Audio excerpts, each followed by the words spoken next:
es quererme como soy, respetar lo que otro ansía y ponerme a trabajar sin garantías. Amar es creer que la alegría no puede guardarse porque se marchita. Es no parar el agua para que corra siempre limpia y compartirla como don que nos habita. La espiritualidad cristiana propone un modo alternativo de entender la calidad de vida y alienta un estilo de vida profético y contemplativo capaz de gozar profundamente sin obsesionarse por el consumo. Es importante incorporar una vieja enseñanza presente en diversas tradiciones religiosas y también en la Biblia. Se trata de la convicción de que menos es más. No perder y no ganar, por no errar es cobardía. Regalar cada talento es lo que el mundo necesita. Regalar cada talento es lo que el mundo necesita. Regalar cada talento es lo que el mundo necesita. Buenos días a todos. Con estas palabras del Papa Francisco comienzo un domingo más el programa Tiempo para el Espíritu, en el que desde la lectura del Evangelio de cada domingo intento dar claves para una comprensión más profunda que nos ayude a vivir una espiritualidad más abierta y así vivir una profunda humanidad y nuestra verdadera identidad.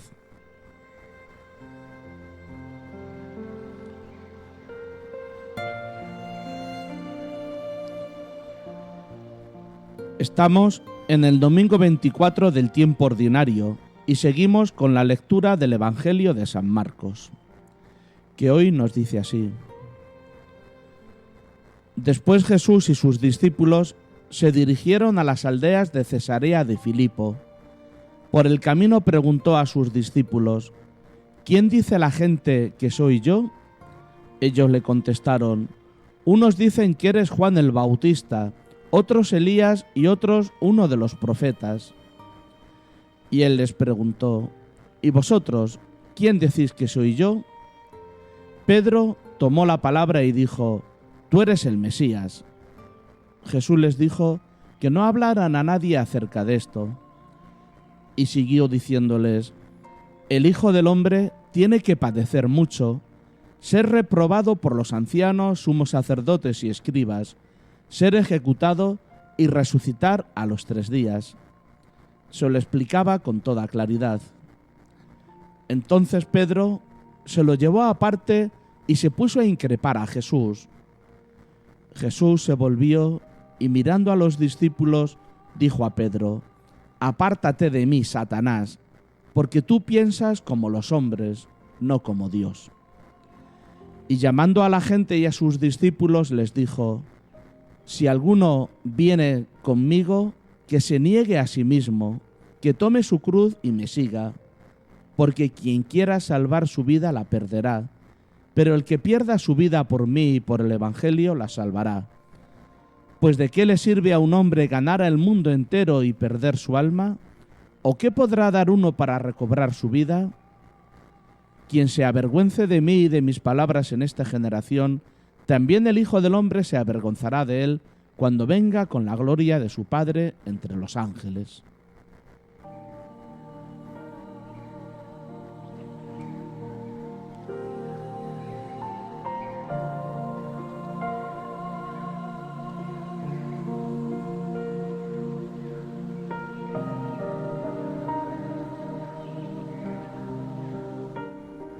Hasta este momento, el Evangelio de Marcos ha ido planteando el enigma de quién es Jesús y nos ha ido proponiendo una serie de respuestas. Un personaje desconcertante que enseña con autoridad y tiene poder sobre los espíritus inmundos, que perdona los pecados como si fuera Dios, que escandaliza comiendo con publicanos y pecadores y que se considera con derecho a saltarse el descanso del sábado. Los fariseos y los partidarios de Herodes decide muy pronto que debe morir. Sus familiares piensan que está mal de la cabeza, los escribas que está endemoniado, y sus paisanos de Nazaret no creen en él, lo siguen considerando el carpintero del pueblo. Saber que es hijo de José no les deja ir más allá.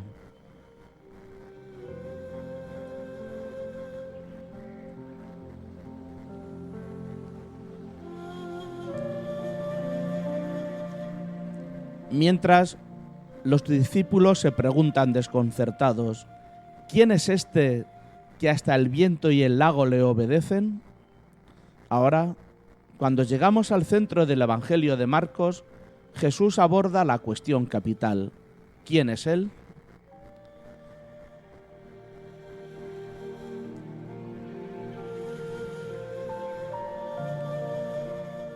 Pero responder a la pregunta de quién es Jesús es una tarea desorbitada.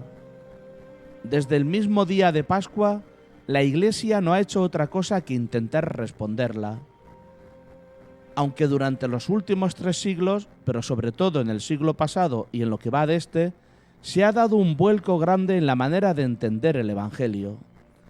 Hasta ese momento nadie cuestionó que los Evangelios eran historia y que había que entenderlos literalmente.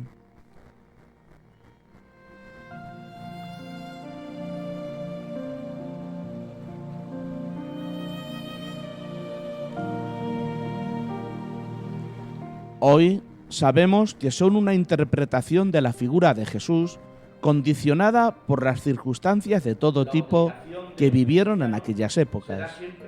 Nos transmitieron lo que los evangelistas recordaban, pero no lo que fue en realidad Jesús. No podemos aceptar hoy su interpretación desde lo que hoy entendemos por historia. Hoy estamos en mejores condiciones para hacer una nueva interpretación de Jesús y no podemos desaprovechar la ocasión. Tenemos la obligación de intentar traducir su figura a un lenguaje más adecuado a la realidad y a nuestra mentalidad.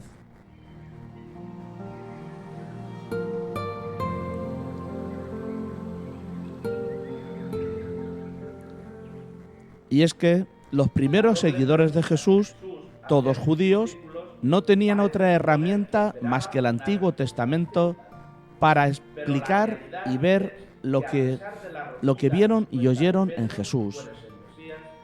Por eso la respuesta de Pedro, «Tú eres el Mesías», no puede coincidir con el verdadero mesianismo que Jesús vivió. Pedro, como se manifestará más adelante, sigue en la dinámica de un Mesías terreno y glorioso. Para él es incomprensible un Mesías vencido y humillado, hasta la aparente aniquilación total. Por eso, apenas... ¿Qué significa el título de Mesías? En el Antiguo Testamento se refiere generalmente al rey de Israel, un personaje que se concebía elegido por Dios, adoptado por él como hijo, pero normal y corriente, capaz de los mayores crímenes, como a cualquier rey de los que han gobernado pueblos e imperios. Así lo atestigua la Biblia incluso en el rey David, de cuya descendencia esperaban que naciera el Mesías definitivo. Pero la monarquía en Israel desapareció en el siglo VI a.C. Desde entonces no ha vuelto a haber ningún rey con poder absoluto en Israel. Y los grupos que esperaban la restauración de la dinastía de David fueron atribuyendo al Mesías esperado cualidades cada vez más maravillosas.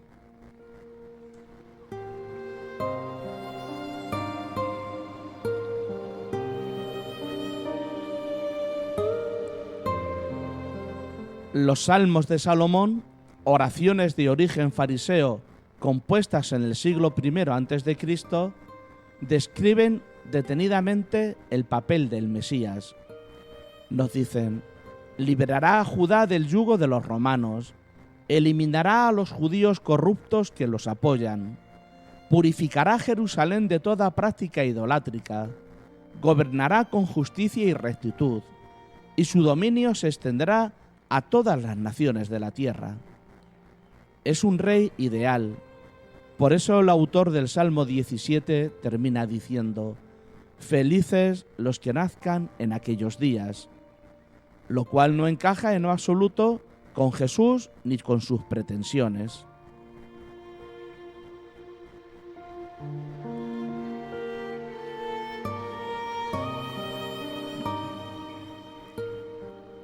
Si imaginamos al grupo de Jesús y sus discípulos que vivían de la limosna, peregrinan de un sitio a otro sin tener un lugar donde reclinar la cabeza, en continuo conflicto con las autoridades religiosas, decir que Jesús es el Mesías implica mucha fe en el personaje o una auténtica locura.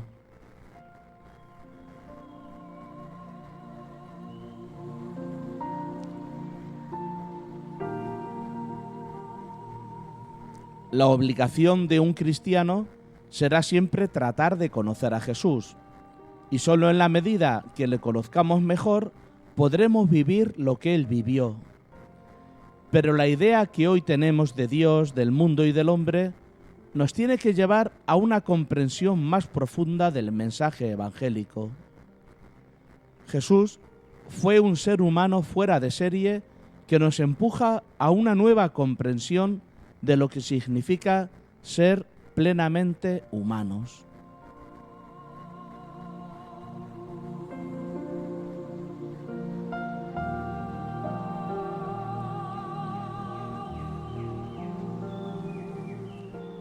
La doble pregunta que Jesús hace a sus discípulos parece suponer que esperaba una respuesta distinta, pero la realidad es que a pesar de la rotunda respuesta de Pedro, tú eres el Mesías, la manera de entender ese mesianismo estaba lejos de la verdadera comprensión de Jesús.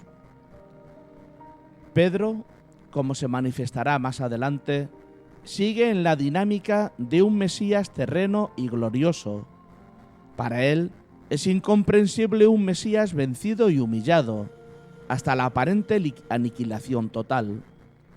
Por eso, apenas 3 versículos después, Pedro increpa a Jesús por hablarles de la cruz.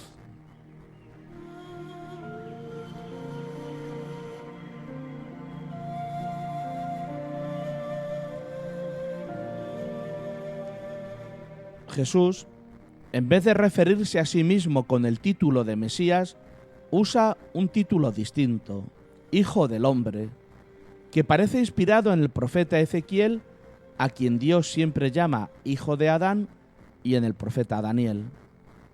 Pero lo importante no es el origen del título, sino cómo lo interpreta Jesús. Hijo del Hombre significa perteneciente a la raza humana, pero en plenitud. Es el único título que Jesús se atribuye a sí mismo. Y según dice el mismo Jesús, el destino del Hijo del Hombre es padecer mucho, ser rechazado por las autoridades políticas y religiosas, morir y resucitar. Lo que es inaudito para Pedro y sus discípulos.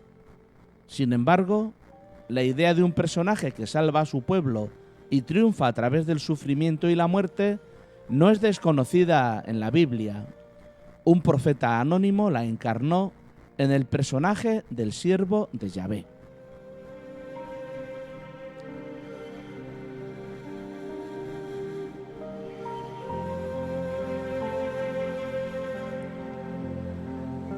Jesús proclama con toda claridad cuál es el sentido de su misión como ser humano, que es diametralmente opuesta a la que esperaban los judíos y a la que también esperaban los discípulos.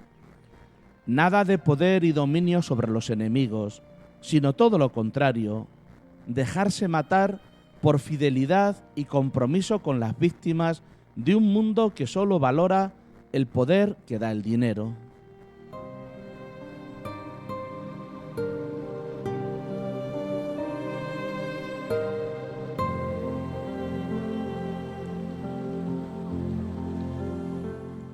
Pedro se ve obligado a decirle a Jesús lo que tiene que hacer, porque su mentalidad le hace pensar que ni Dios puede estar de acuerdo con lo que acaba de proponer Jesús como itinerario de vida.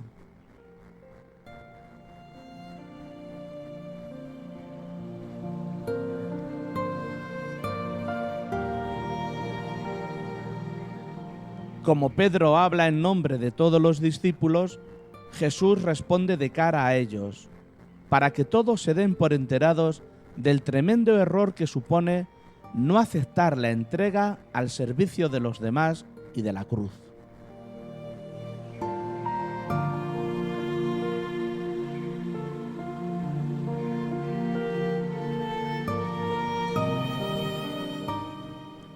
Este mensaje de Jesús es irrenunciable, y Pedro le propone exactamente lo mismo que le había propuesto Satanás después del bautismo de Jesús: el mesianismo del triunfo y del poder.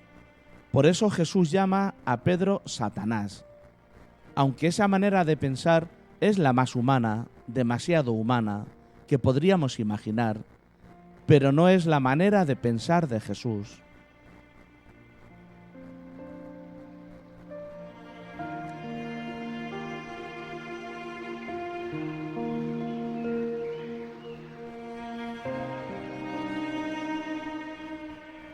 Lo que acaba de decir a los discípulos lo explica ahora a la gente.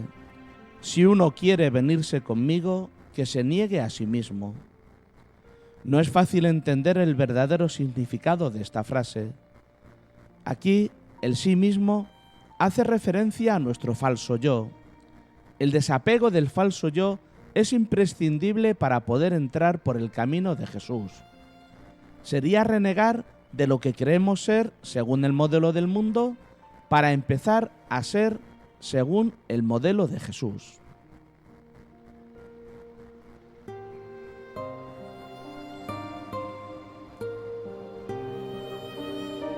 Sigue diciendo Jesús que el que quiera salvar su vida la perderá. No se trata de elegir entre dos vidas, sino buscar la plenitud de la vida en su totalidad. El que solo se preocupa de su individualidad malogra toda su existencia, pero el que superando el egoísmo descubre su verdadero ser y actúa en consecuencia, dándose a los demás, dará pleno sentido a su vida y alcanzará la plenitud de lo humano.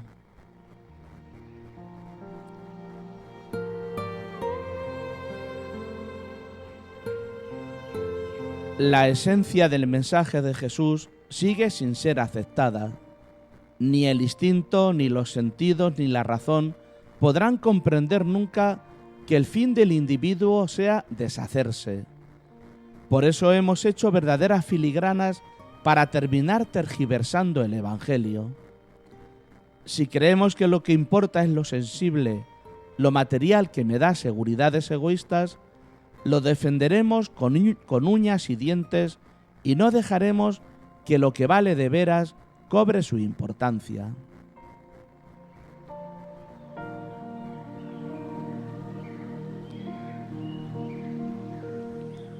La respuesta a la pregunta que hoy nos hacemos, ¿quién es Jesús?, no puede ser la conclusión de un razonamiento. No servirán de nada ni filosofías ni teologías. Solo una vivencia interior que te haga descubrir dentro de ti lo que vivió Jesús. Solo eso podrá llevarte al conocimiento de su persona. Jesús desplegó todas las posibilidades de ser humano. La clave de todo su mensaje es esta: dejarse machacar es más humano que machacar a los demás.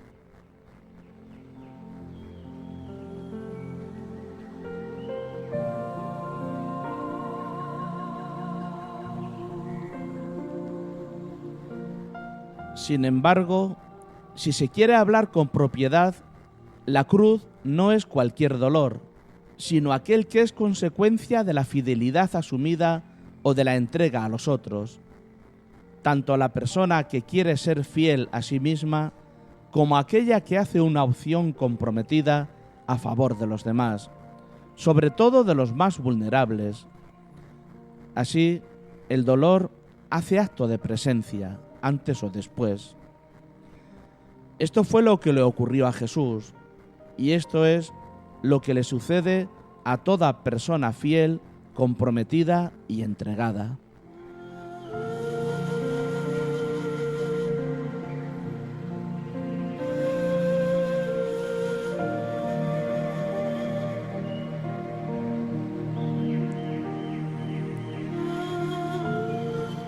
Cargar con la cruz significa asumir de manera lúcida las consecuencias dolorosas de una opción de vida marcada por la fidelidad y la entrega.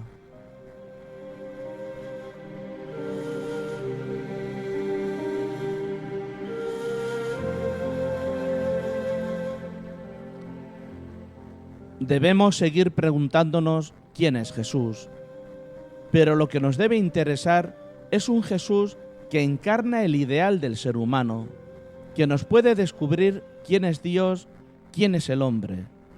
La pregunta que debo contestar es: ¿qué significa Jesús para mí? Pero debemos dejar muy claro que no se puede responder a la pregunta si no nos preguntamos primero ¿quién soy yo? Y esto no se trata del conocimiento externo, ni siquiera se trata de conocer y aceptar una doctrina. Se trata de responder con mi propia vida.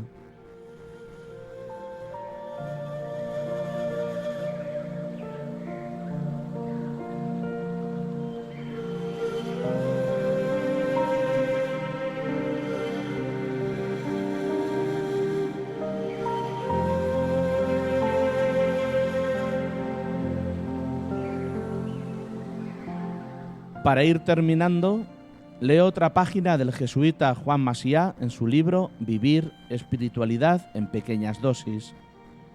Se titula Descansar del sermón.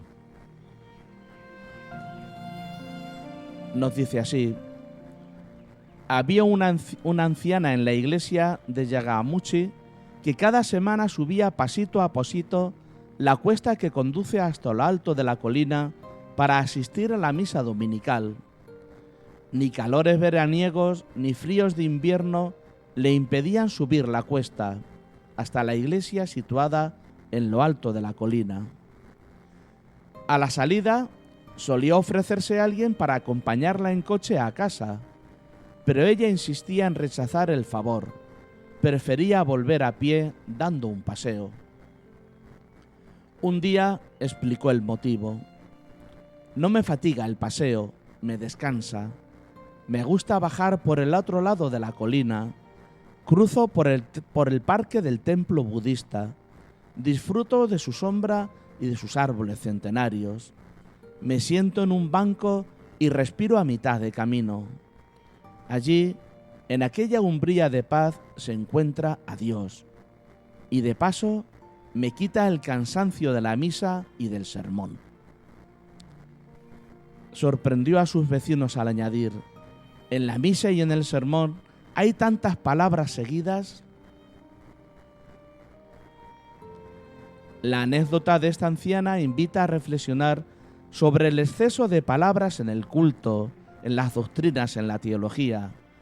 En los ritos y predicaciones debería predominar la alabanza agradecida más que las exageraciones dogmatizantes o moralizantes. Hacen falta huecos de silencio en la liturgia, silencio divino para percibir ecos del Espíritu en lo que se nos dice. Por eso Jesús dice: os conviene que yo me vaya.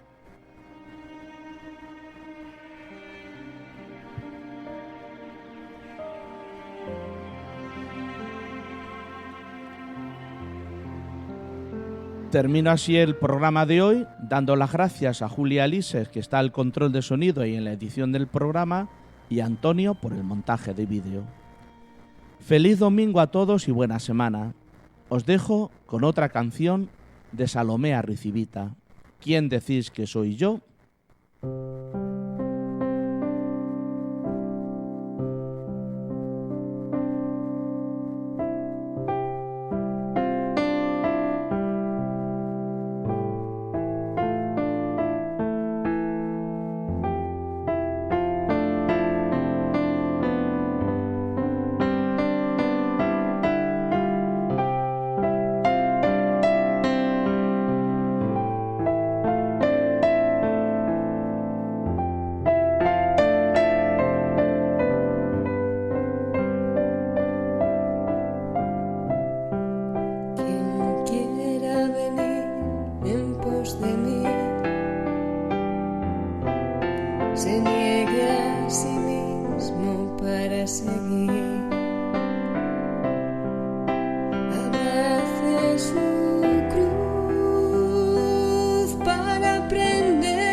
espacio me encontrará, me encontrará. ¿Quién decís que soy yo? ¿Quién decís? ¿Quién decís que soy yo? ¿Quién decís que soy yo? ¿Quién decís? ¿Quién decís que soy yo? ¿De qué sirve asegurar? ¿De qué sirve acaparar? ¿De qué sirve calcular si dejamos la vida escapar? ¿Quién decís que soy yo? ¿Quién decís? ¿Quién decís que soy yo?